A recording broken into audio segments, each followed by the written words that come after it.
Bonjour, Eric Seban, nous sommes dans les bureaux de Perceval Finance à Bordeaux. Eric, tu es le responsable de ce bureau bordelais de Perceval Finance. Déjà, je vais te laisser peut-être te présenter, nous présenter ton parcours sur les marchés financiers et votre activité chez Perceval Finance Bordeaux. Alors là, on est dans le bureau de Jean-Louis, je précise, parce que le mien est un peu plus loin, mais comme aujourd'hui on fait une journée de trading coaché, il y a un peu de monde, un peu trop de bruit pour faire ce qu'on voulait faire ensemble.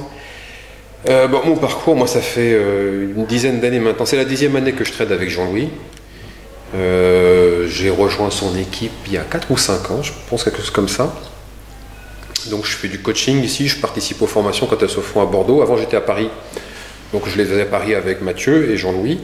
Et puis depuis qu'on a ouvert Bordeaux, ça fait maintenant 2 ans, c'est le mois de mars maintenant, non Mathieu? Oui, 2 ans et 2 mois. Je m'occupe principalement d'organiser les formations ici et le coaching, puisque chaque formation est assortie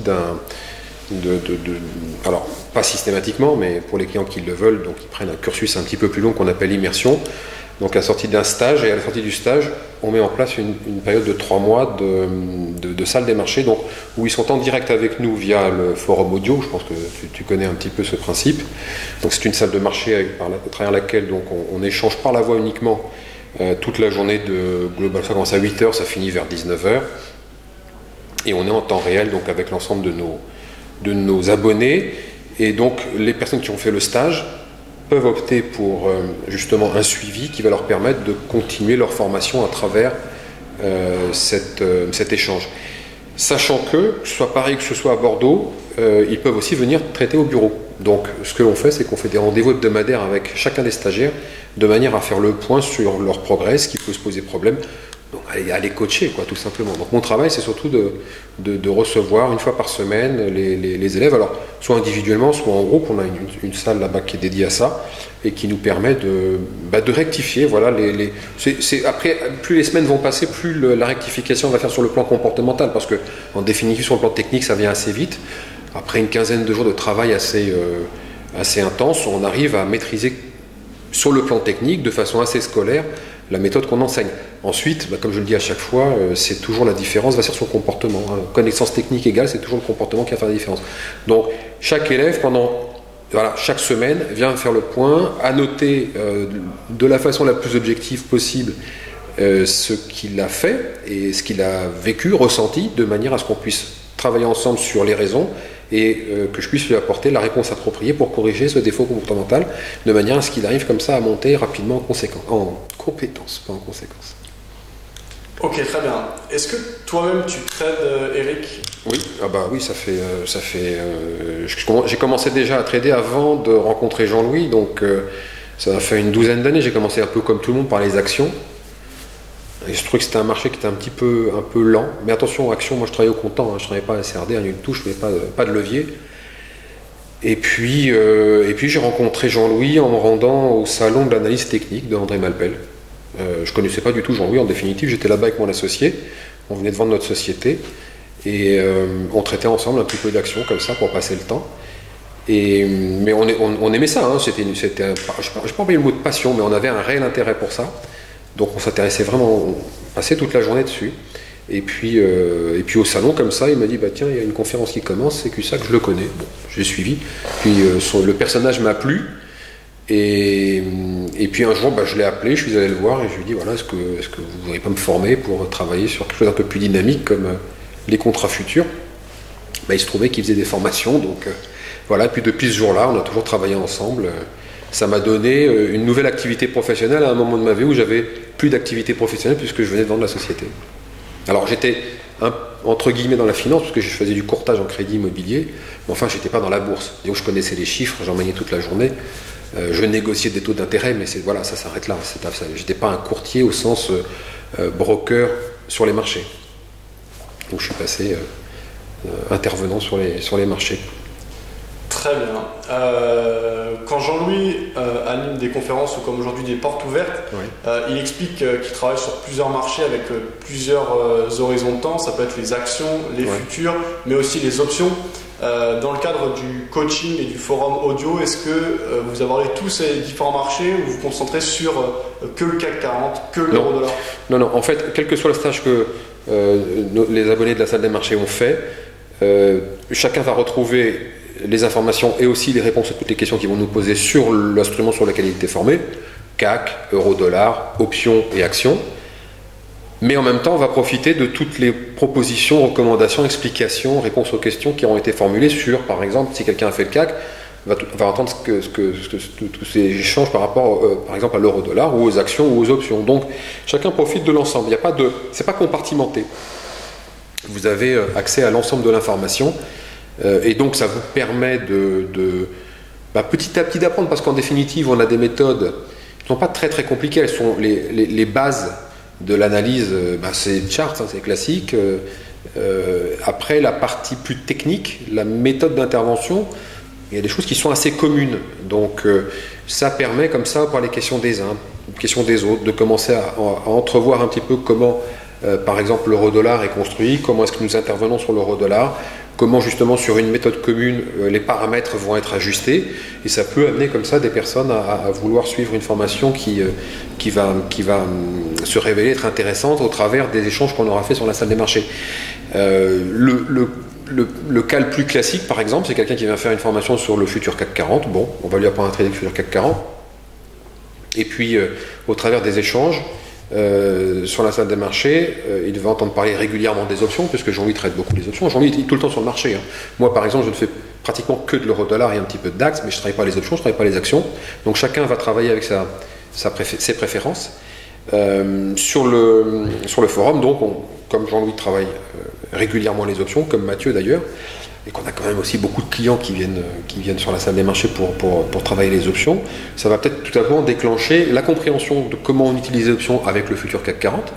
Ce sont des choses qui sont parfaitement complémentaires, et ça permet par exemple de traiter dans certaines phases de marché le contrat futur CAC 40 en étant beaucoup plus serein, parce que vous avez une stratégie qui vous permet d'intervenir de façon plus systématique, parce qu'en fait la base de notre intervention sur le marché, on apprend le trading directionnel. Déjà, je crois que c'est déjà une première chose à comprendre, mais le marché n'est pas toujours directionnel. Parfois, le marché est un peu illisible.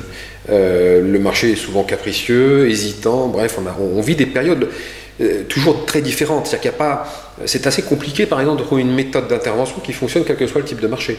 C'est ce que vous allez trouver chez nous, par exemple. Ça fait 30 ans que j'en utilise la même méthode, elle fonctionne dans n'importe quel marché. Par contre, il va falloir que vous adaptiez votre comportement, c'est-à-dire que les paramètres d'intervention restent toujours les mêmes, quelle que soit la phase de marché, mais il va falloir faire votre part de travail, à savoir l'analyse du contexte. C'est le contexte, l'analyse du contexte, la bonne lecture des informations que vous donne le marché quand il vous en donne, qui vous permettent d'optimiser vos interventions sur le marché. Donc, par moment, par exemple, comme on est là, on est à un moment, on est le 22 février, c'est ça? Oui, d'accord. Alors donc, nous sommes autour de 4009, ça fait un petit moment qu'on essaye de franchir la barre des 4009 sur le futur CAC 40, on n'y arrive pas. Donc effectivement, ce matin, on a fait une extension depuis 4920. Alors, quand on est comme ça, dans une analyse où on considère que le marché n'aura pas de relais, pour tout un tas de raisons, notamment la non-intervention des gens sur ces niveaux de prix, le fait que on n'a pas sur le plan fondamental des choses qui permettent de bâtir des scénarios qui vont nous permettre de penser que dans une semaine on sera à 5000, donc on est plutôt dans un biais haussier mais pas dans une tendance très marquée, on n'a pas un fort directionnel. Vous pouvez vous dire en effet que le marché, parce qu'il va progresser de façon laborieuse, peut tout à fait évidemment retracer. Alors ça peut être pour certains la volonté de pouvoir profiter des retracements. Alors, comme la volatilité est faible, on ne va pas travailler des ventes d'options parce qu'il n'y a rien à gagner, on va travailler plutôt des achats d'options. Et pour acheter des options sur ce genre de volatilité, par exemple, on peut bâtir des scénarios qui consistent à dire, voilà, le marché est sur un haut, la hausse, c'est le scénario de base, va être laborieuse, donc ce que je vais faire, c'est que j'ai envie de vendre du futur pour profiter de retracement, mais par contre, si ça monte, parce qu'on ne va pas quand même travailler contre un biais qui peut se révéler être une tendance demain, eh bien, je vais me protéger par des calls. Voilà. Donc, à partir de là, vous vendez du futur de façon systématique, parce que notre approche, elle est systématique. Il faut être, même quand vous hésitez, il ne faut pas hésiter. Il faut arriver à être suffisamment motivé, et pour ça, il faut avoir confiance dans sa méthode. Parce que vous avez confiance dans votre méthode, vous êtes systématique, même quand le marché vous fait hésiter. Là, ça fait depuis le début janvier que notre stratégie, c'est d'acheter sur repli. Par moment, effectivement, on hésite, parce que le marché étant hésitant, il nous rend hésitants, mais c'est la seule façon de pouvoir collectionner des écarts, puisqu'à partir du moment où on considère que le marché n'aura pas de relais, eh bien on ne va pas justement viser 5000 et laisser porter une position. On va travailler des écarts de 20, 25 points, et 1, et 2, et 3, et 4, et on continue comme ça de façon systématique, même quand on est au bord du bord et qu'on est proche du stop. C'est un peu comme sur l'euro-dollar.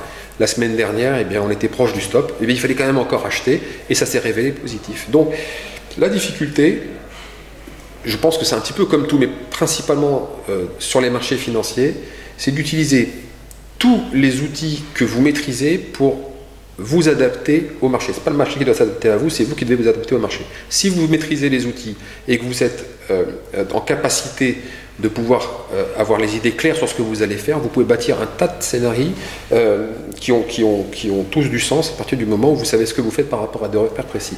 Nous, ce qu'on apprend, c'est avoir des repères. On ne peut pas travailler sans repères. Voilà. Quand vous avez des repères, vous savez où les placer, vous savez ce que le marché a à vous dire, vous savez donc analyser le contexte et vous savez intervenir dans les meilleures conditions possibles en ayant bâti un plan. Et cette façon d'intervenir, c'est systématique et rigueur. C'est-à-dire, je suis systématique, je me pose le minimum de questions, j'applique mon plan, et puis une fois que j'ai appliqué le plan, ben, j'en change pas. Et ça, souvent, c'est très difficile. Dans un marché comme en ce moment, moi, je vois beaucoup, lorsque je fais du coaching, je revois toujours les mêmes biais. Encore ce matin, on a débriefé, j'ai un étudiant qui est arrivé, puis un second derrière, à peu près un quart d'heure après, et ben, il m'a expliqué exactement la même chose que le premier. Ils avaient exactement analysé le marché et ressenti les mêmes choses. Mais ça, c'est les biais cognitifs, c'est comme ça. La partie comportementale, elle est extrêmement importante. C'est pour ça qu'on a le rôle de coaching, la nécessité d'être coaché est indispensable dans ce métier. La méthode miracle qui distribue les billets de banque, comme dit Jean-Louis, elle n'existe pas, hein, c'est un leurre. Il faut apprendre à perdre, par exemple. Et là, c'est déjà quelque chose qui est un peu contre nature. Ouais, tout à fait. On est bien d'accord. Ouais. Et pourtant, dans les sociétés, vous avez des impayés. Vous avez des clients qui vous volent dans les magasins, vous avez des produits que vous perdez dans les restaurants, ça paraît logique dans la vie d'une entreprise comme celle-là, comme celle qu'on vient d'écrire, il y en a plein d'autres, mais de rentrer dans une activité comme le trading où vous devez apprendre à perdre, comprendre que vous ne ferez pas que des opérations gagnantes, eh bien, c'est quelque chose qui est mentalement difficile à accepter. C'est-à-dire qu'en définitive, si vous regardez bien et si vous les résumez, l'être humain n'est pas construit mentalement pour aborder les marchés financiers dans les meilleures conditions.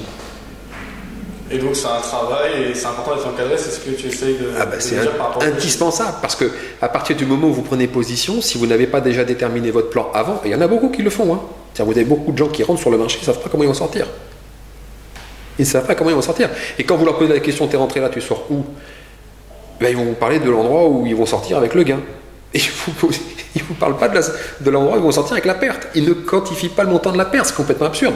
C'est-à-dire que vous ne pouvez pas rentrer dans le marché sans savoir combien ça va vous coûter si jamais ça ne va pas dans votre sens. Sinon, vous ne pouvez pas savoir si c'est raisonnable par rapport à votre capital. Donc vous ne pouvez pas déterminer la taille de votre position, c'est un non-sens. Et pourtant, 99% des gens, c'est comme ça qu'ils font. C'est-à-dire les traders particuliers, ils rentrent au doigt mouillé. Et puis le marché monte, et puis on court après le papier, et puis on paye parce qu'on en veut un bout. Et puis comme par hasard, ça revient dans l'autre sens. Parce qu'on ne sait pas lire les graphiques, parce qu'on est rentré comme ça. Et puis bon, il y a des gens aussi qui ont de la technique et qui vont faire les mêmes erreurs parce qu'ils n'ont rien fait du matin et qu'il est 16h30 et puis que la journée était compliquée, et puis tout d'un coup ça démarre. Sauf que ça démarre, mais le marché ne vous donne pas l'opportunité de rentrer par rapport à des techniques d'intervention que vous maîtrisez. Et tout d'un coup, parce que vous êtes fatigué, parce que vous en avez marre, parce que je ne sais pas, pour plein de raisons, tout d'un coup vous allez payer le marché en pensant que ça va aller plus haut. Mais ça, tout le monde l'a fait. Tout le monde l'a fait. Et vous vous demandez comment j'ai pu faire ce genre de choses-là. Mais tout simplement parce que vous êtes dans un état qui est en dehors de la... Vous perdez de la lucidité, tout simplement. La fatigue, l'attente. L'attente, c'est quelque chose qui est extrêmement compliqué à gérer en trading. Voilà, apprendre à gérer, c'est l'attente de la bonne opportunité, c'est compliqué. Au casino, vous avez une machine on appelle ça les machines à sous, là, vous savez, donc, vous perdez, vous savez que vous pourrez jouer immédiatement. Sur le marché, vous prenez une position qui n'a pas fonctionné, vous ne savez pas quand viendra la prochaine. Et l'attente vis-à-vis de la prochaine, ça peut être quelques minutes, quelques heures et peut-être quelques jours. Mais voilà, la difficulté dans cette activité, c'est de savoir, en fait, d'avoir compris une chose, c'est que vous êtes tout le temps en alerte. Tout le temps en alerte, ça ne veut pas dire tout le temps à faire quelque chose. Vous êtes tout le temps en alerte. Vous placez des alertes par rapport à des niveaux de prix, par rapport à des mouvements de marché que vous escomptez se produire. Et pourquoi? Simplement parce que s'ils se produisent, vous savez comment vous allez intervenir sur le marché. Et tout ça, ça répond à une méthodologie. Le marché va retracer ici, ok, moi je cherche à acheter, sur ce niveau de prix, je vais pouvoir intervenir. Alors, je vais intervenir par anticipation, donc je me place et puis j'attends tranquillement. Et puis je reviens dans 1 heure et je vois si le marché a changé de physionomie, de contexte. Et puis, entre 9 h et puis midi, je vais faire une analyse de ce qui s'est passé le matin. Est-ce que le marché m'a envoyé des informations qui vont remettre en question, par exemple, mon scénario du matin? Est-ce que je vais plus privilégier, justement, compte tenu du mouvement des prix depuis le début de la matinée et puis de la veille, un signal technique ou encore une anticipation? Voilà, c'est tous ces choix-là que l'on doit revoir au fur et à mesure que la séance se déroule. Et c'est préférable de faire de cette manière-là, parce que c'est comme ça que vous allez pouvoir analyser le contexte et optimiser vos interventions. Si vous restez devant votre poisson rouge, vous allez vous fatiguer, vous allez perdre la lucidité, et puis à un moment vous allez cliquer, vous savez même pas pourquoi. C'est terrible, mais c'est comme ça que ça se passe. Hein. J'en ai vu des tonnes, et je l'ai fait, donc je peux vous en parler.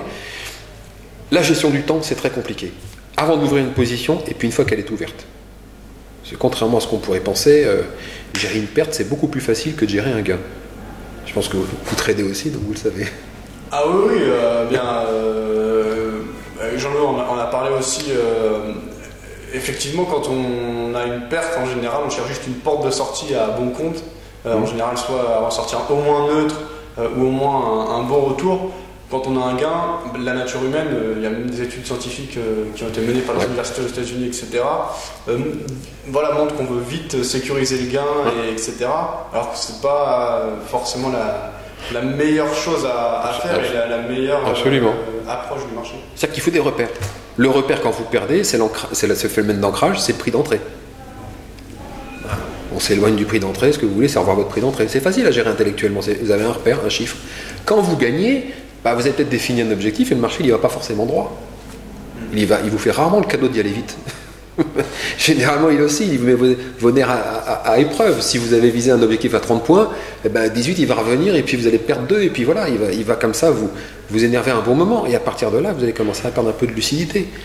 Est-ce qu'il ne fallait pas que je sorte à ce niveau-là? Est-ce que si je revois ce prix-là, qui était le dernier plus haut, est-ce que je ne prends pas l'argent plutôt que d'attendre mon objectif? Souvent, ce qui se passe, c'est qu'on craque, on prend l'argent et puis finalement, ça va à l'objectif parce que l'analyse de base était bonne. Mais que le marché, lui, il va vous mettre à rude épreuve. Donc, le plan, la rigueur pour ne pas prendre des positions en dehors du plan et la rigueur pour respecter le plan jusqu'à la fin si, toutes choses étant égales par heure, rien n'a changé.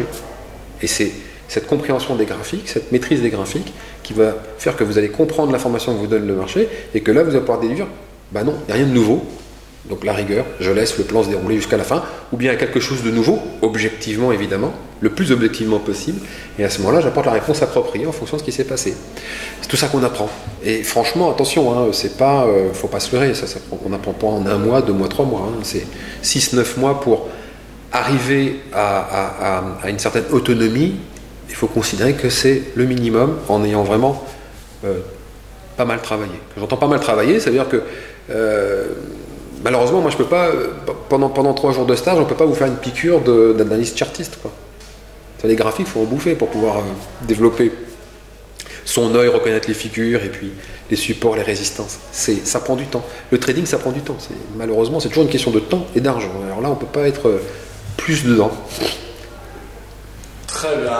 Est-ce qu'on peut décrire ce qu'on voit à l'écran? Donc là, il y a de l'euro-dollar. Alors, c'est pas mon bureau, donc je vais mettre mes lunettes. Donc là, on a de l'euro-dollar ici. Oui, la souris. Ça, c'est du SPI, non? Ouais, c'est ça. C'est le SPI. Ici, on a du DAX. Ici, on a le CAC. Donc, on voit que après l'augmentation ce matin, encore une fois, c'est pas mon bureau. Ici, donc, le matin est parti. Ça, c'est hier matin à 9 h et quelques, d'accord. Et depuis hier, on a monté, sans jamais retracer. Et du coup, ce matin, on a ouvert. Et contrairement au DAX, ce matin, qui dès 8 h, est parti pour nous faire un nouveau plus haut, on voit que le CAC, lui, est laborieux, comme on le dit depuis d'ailleurs des semaines, que ce soit sur BFM ou sur TV Finance, c'est toujours la même rengaine qui revient, parce que rien n'a changé particulièrement. Puis à 9 h, paf, on est monté vers 4920, mais alors, comme escompté encore une fois, pas de relais, le marché retrace régulièrement depuis ce matin. Voilà, le double appui à 80 n'a pas fonctionné. Et donc, typiquement dans ce genre de situation, si on anticipe comme on l'a fait ce matin, 903,5, on a pu prendre une porte de sortie très rapide parce qu'on est rentré ici en travaillant sur ce qu'on appelle un double appui décalé par le haut, pour tester un petit peu l'énergie qu'a le marché pour poursuivre. Hein. Quand on a un départ comme ça, une vingtaine de points, eh bien on va travailler plutôt un double appui légèrement décalé par le haut, et on voit comme ça si cette porte d'entrée confirme la nature du mouvement qui est en cours, à savoir un peu de dynamisme. Et là, en effet, à partir du moment où on a pris 10 points et que le marché revient sur le prix d'entrée ici en appui, on voit effectivement que si on a eu un double appui en cours, on n'a pas eu double top, et donc par conséquent que le marché manque de dynamisme. Donc là, effectivement, on prend la décision de sortir et on voit plus tard. Et en définitive, le marché n'a fait que retracer, et on voit qu'il est capé par la moyenne mobile. On a eu ici la mise en place d'un signal technique, je ne vais pas vous détailler parce que ça serait un petit peu long. On a été au bord de son déclenchement, mais il ne s'est pas déclenché, d'où l'intérêt d'avoir un repère comme le signal technique qui vous permet de ne pas rentrer trop tôt dans le marché. Et puis on a fait un nouveau plus bas, et puis ça continue comme ça d'être coiffeur. Est-ce qu'on va revenir vers 4850-60 50-60, c'est le niveau qu'il ne faut pas casser pour avoir le maximum de chances de rebondir. Vous voyez, quand les jours précédents, on est venu dessus, paf, on a toujours eu les rebonds. Donc on va voir, une fois, deux fois, nous on ne joue pas la troisième. Alors on va voir si ça transperce cette fois ou pas. Mais voilà comment est-ce qu'il faut aborder les choses. Une lecture un petit peu, voilà, 2-3 jours en arrière, et puis on arrive comme ça à comprendre le marché. On voit ici ce qu'on appelle ici des écarts types. Après bon, c'est tout un travail, c'est technique, mais le marché est hésitant, ça vous rend hésitant. Il ne faut pas hésiter, parce qu'à partir du moment où vous avez confiance dans votre façon d'intervenir, même ici, quand vous intervenez à 903,5 après avoir fait 920, tout de suite à 9h on monte, il ne faut pas hésiter. Il ne faut pas hésiter parce que la probabilité que vous soyez embêté à cette heure de la journée, compte tenu de ce qui s'est passé la veille, compte tenu de ce que faisait le DAX, nouveau plus haut, eh bien vous avez peu de risques de vous retrouver avec des gros ennuis à gérer. Au pire des cas, voilà, comme ce matin, une position qui n'a pas confirmé, bah, ça ne confirme pas, je m'en vais. C'est assez simple en définitive. Hein. La situation est fixée. Si vous attendez un signal, il se déclenche ou il ne se déclenche pas. S'il se déclenche, est-ce qu'il confirme ce que vous attendez? Quand vous anticipez, bah, vous êtes placé sur un niveau de prix, la position est ouverte, vous attendez un rebond dans un sens ou dans l'autre, peu importe. En tout cas, vous escomptez quelque chose à la suite de l'ouverture de la position, ça le fait ou ça ne le fait pas. Vous avez le temps de pouvoir décider si vous continuez ou pas. Gestion du temps, toujours la même chose. Avec des paramètres. Ce qu'il vous faut, c'est des paramètres, c'est des curseurs. Il faut avoir des curseurs pour chaque situation. C'est comme ça que vous allez pouvoir gérer une position avec du sens. C'est sûr que si vous rentrez sur les marchés au doigt mouillé, bah vous gérez au doigt mouillé. À la fin, il n'en sort rien de bon, c'est logique. Le marché ne vous fait pas de cadeau. Hein. D'abord, il ne vous connaît pas. Très bien. Un service que vous proposez, c'est le trade du jour. Ouais. Eric, est-ce que vous pouvez nous le décrire et nous préciser quel marché ça concerne, où on peut suivre les résultats et quelle méthodologie est appliquée? Est-ce que c'est ce que vous faites au quotidien avec les autres abonnés du forum, etc. Est-ce que c'est spécifique au trade du jour? Alors, le trade du jour, c'est quelque chose qu'on a créé en 2013. J'ai poussé Jean-Louis pour le faire parce qu'en fait, on était, et on l'est toujours d'ailleurs, souvent sollicité pour un abonnement à la salle des marchés. C'est-à-dire, en gros, les gens s'imaginent que voilà, j'ouvre un accès à la salle des marchés, j'ai plus qu'à écouter Jean-Louis, Mathieu ou moi, faire des propositions, puis on fait la même chose et on va gagner des sous. Non, c'est pas aussi simple que ça. Les échanges que l'on a dans la salle des marchés sont assez codifiés puisqu'ils font référence à la méthode d'intervention. Si je vous dis signal DMI moyenne mobile, ouais, peut-être que vous savez ce que c'est qu'un DMI, vous savez ce que c'est qu'une moyenne mobile, mais comment les choses se mettent en place, comment ça se déclenche, comment ça se gère, vous ne savez pas. Donc, pardon. Donc, si on a cet échange sur des signaux techniques qui proviennent de notre stratégie d'intervention au cours de la journée et que vous n'avez pas été formé, vous ne comprenez rien. Donc, pour moi, je trouve ça un petit peu bête d'aller investir de l'argent pour ne pas tirer 100% de la somme investie, en tout cas du potentiel que ça représente. Donc, ça fait déjà très longtemps, Jean-Louis a dit, moi, je ne veux pas ouvrir la salle des marchés à des gens qui n'ont pas suivi la formation, parce que de toute façon, ils ne pourront pas bénéficier à plein de leur investissement. C'est logique. Mais on avait quand même beaucoup de gens qui, on a des gens à l'étranger, venir jusqu'à Paris pour pouvoir faire la formation. Certains le font, mais bon, il faut comprendre quand même aussi que ça représente des budgets qui commencent à devenir relativement lourds. Pas tant le prix de la formation, mais vous rajoutez le billet d'avion, l'hébergement, enfin bon, ça fait des sous. Et puis c'est des emplois du temps également. Tout le monde n'a pas cette volonté. Alors, on peut comprendre qu'en effet, certaines personnes aussi interviennent depuis des années et voudraient, à travers la salle des marchés, non pas savoir comment fonctionne notre signal-ci ou notre signal-ça, mais avoir une approche contextuelle, une vision, une analyse en temps réel faite par Jean-Louis. Ça, on a des pros qui sont inscrits à la salle des marchés, qu'on n'entend jamais d'ailleurs, et qui, voilà, écoutent les analyses de Jean-Louis, ça leur donne des repères dans leur activité professionnelle. Ils n'ont pas besoin de nous pour apprendre à trader. Ce qu'ils veulent, c'est une analyse. Parce que c'est assez compliqué, en définitive, de faire une analyse objective du marché et de trader en même temps. Trader et analyser, c'est dur. Donc si on trade, eh ben on trade et puis on prend des analyses en qui on a confiance et puis on en tire profit pour pouvoir organiser son trading. Ce que je vous disais tout à l'heure, l'analyse contextuelle pour optimiser ses interventions. Alors pourquoi je vous raconte ça? Tout simplement parce que devant toutes ces demandes, à un moment je me suis dit, aujourd'hui c'est un petit peu dommage, tu as des gens qui te connaissent, qui te suivent mais qui ne peuvent pas profiter de ton expertise. Pourquoi ne pas essayer de voir quel pourrait être le service qu'on pourrait développer pour que des gens qui n'ont pas suivi la méthode puissent bénéficier de ton expertise. Puis on s'est dit, tiens, on va faire une proposition par jour, on va l'appeler le trade du jour, ce sera sur abonnement, et puis les abonnés vont recevoir une proposition d'intervention le matin sur le CAC 40, puis après ils font leur maths, puisque dans la proposition on a le cours d'entrée, on a le cours de stop, on a l'objectif, donc par conséquent on fait le calcul très rapide de combien peut coûter la perte, donc à partir de là on définit la taille de la position, on place ses ordres, puis on va travailler, et puis on laisse faire le marché. Donc ça, c'est la stratégie d'intervention telle qu'on la pratique, telle qu'on la propose. Alors, le matin, évidemment, puisque vous me demandiez si c'était la même chose que pour les abonnés de la salle des marchés. Oui, c'est la première proposition du matin qui arrive avec la stratégie qu'on envoie aux abonnés de la salle des marchés, qui, eux, vont avoir, au fur et à mesure du déroulement du marché, 1, 3, 4, 5 propositions d'anticipation différentes. Donc, je suis abonné au trade du jour, je reçois sur mon téléphone une petite notification, la stratégie est disponible, j'ouvre l'application, je vois les chiffres, je fais mon petit travail préparatoire de calcul de la perte, de la taille de la position, je place mes ordres et puis je vais travailler. Et je laisse faire. Et ensuite, nous, on va piloter cette position, si elle s'ouvre déjà, on va informer qu'elle est ouverte. Excusez-moi. Et puis ainsi de suite. La position est ouverte et puis l'objectif a été atteint ou le stop a été atteint, ou bien proposer une modification des objectifs. Donc généralement, on propose 2 objectifs et puis les choses se déroulent de cette manière-là. Et comme ça a été un succès assez rapide, que la performance était au rendez-vous, mais ça, c'est un petit peu sine qua non, sinon, si les clients n'ont pas la performance, ils ne restent pas abonnés, hein, ça c'est logique. Et puis surtout parmi eux, on avait dit, vous faites de l'euro-dollar? Oui, on fait de l'euro. Bon, et pourquoi est-ce qu'on n'aurait pas installé sur l'euro-dollar? Donc alors on a développé l'euro-dollar, on a développé le DAX, et on a développé les options. Les options n'ont pas de succès tout simplement parce qu'en définitive, c'est très particulier. Les gens qui font des options ont déjà une expertise. Et les options, je ne parle pas des options binaires évidemment, hein, je parle des options listées.